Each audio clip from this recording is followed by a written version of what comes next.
Every transformation begins with a bold vision. In April 2021, the Government of India established NaBFID to reshape infrastructure financing. With 1 lakh crore authorized capital and a 20,000 crore equity infusion, NaBFID began with a focused, mission-driven team. By December 2022, the first loan was disbursed and growth hasn't stopped since. Over 2 lakh crores sanctioned across key sectors like roads, ports, railways, renewables and sanitation. With innovative tools and credit enhancements, NaBFID is deepening capital markets and building financial resilience. As guided by the Finance Minister, NaBFID is scaling its impact to help shape Viksit Bharat, building India, bettering lives.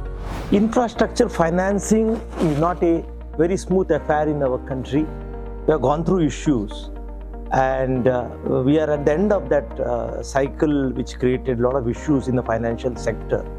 And NaBFID is created at this juncture and was created by an Act of Parliament to address both financing issues and the developmental issues around infra. While roads and infra have been the mainstay of our business, in this short period of time, we have also taken exposures in other sectors like ports, railways, water and sanitation, transmission, telecom, data centers, education, hospitals, city gas distribution, etc.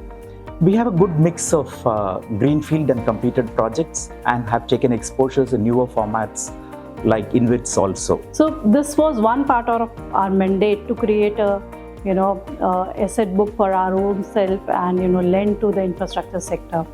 When we looked at the other part of our mandate with respect to developing the ecosystem for lending to the infrastructure sector in India, and the thought has always been, we knew that we have to pave the way through innovations in various products and processes. But the core principle when we were paving that way was always that, the way should be secure and safe for other participants to tread later on. Building resilient infrastructure is paramount for India. NaBFID, being an infrastructure-specific development financial institution, has built its risk management practices which are embedded with environment and social risk assessment parameters, and E&S due diligences and monitoring systems are fully placed. This ensures the projects are designed for climate adaptation and mitigation. In addition to that, dispute resolution is an area which has to be addressed. The normal legal resolution mechanisms which are available for other projects may not be suitable for infra resolution. So we need to work on new models for resolving issues around infra financing whenever the projects get stuck. In this short span of time, we have been able to get the confidence of industry players, peer banks, multilateral development banks for being able to assess complex infrastructure projects.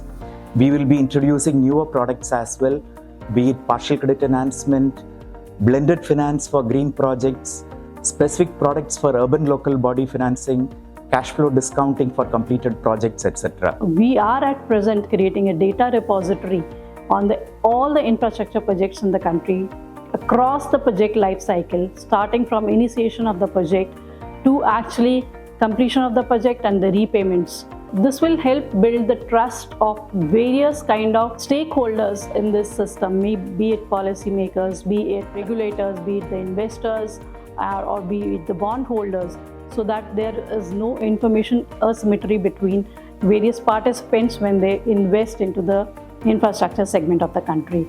As a long-term strategy, we are collaborating with multilateral agencies to bring innovative lending products. We are also building structures and institutions which ensure overall development of investment and lending ecosystem in India. When we are talking of Viksit Bharat by 2047, the infra spending has to almost double to reach that growth rates. We are also getting into transaction advisory services to develop a robust pipeline of infra projects so that we can attract continuous investment from international agencies also. Given the need for real long-term financing in the infra space, we are happy to state that over 2/3 of our sanctions have been with tenors over 15 years. And given the need for fixed rate financing, since the cash flows of most of these projects, either based on a concession agreement or a power purchase agreement, have fixed cash flows, We are also able to structure long-term loans with fixed interest rates so that interest rate risk is mitigated for these projects and equity returns are protected for the investors. And interestingly, many of the multilateral agencies have said that, the story of NaBFID, of, what we could achieve in a period of 2 years is worth taking to a international platform for discussions at various levels. Capacity building is very essential for underwriting large value infrastructure projects.